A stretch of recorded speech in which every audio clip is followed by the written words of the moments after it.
When I started to write The Red Thread, one of the messages that I wanted to give was, in grief and loss, people who are proactive to try to help other families from having the same kind of loss really do better in their journey, their grief journey. A good example is Candace Lightner, who started MAD, Mothers Against Drunk Driving, after her own daughter was killed by a drunk driver.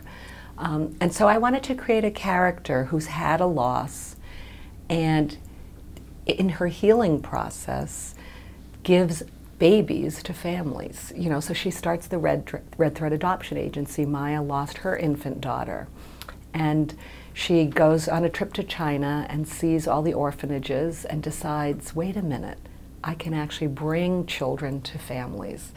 And she does it to sort of heal and also to avoid dealing with her own loss by surrounding herself by all this joy.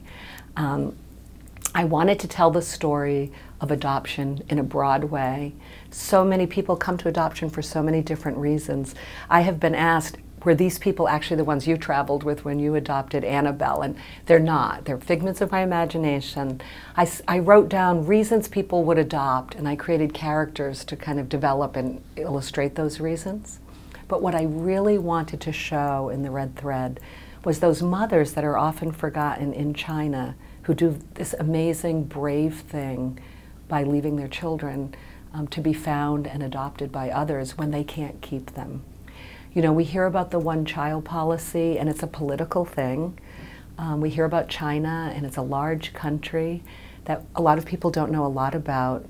And the women who have to do this sad but brave thing become anonymous.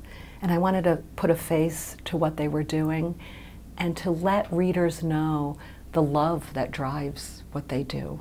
It isn't a cold-hearted thing. It's something that they do. If they get caught, it's against the law. There's fines and penalties.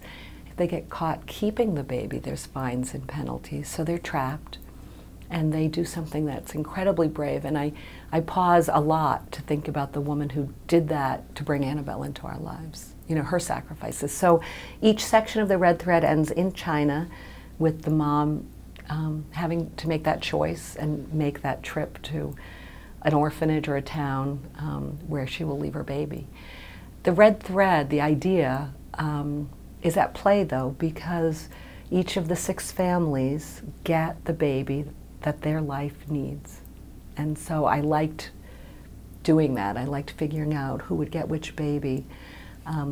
If they could choose, they might have chosen a different one, but they are all happy with who they get, and they, you know, it's got a great optimistic ending, I think.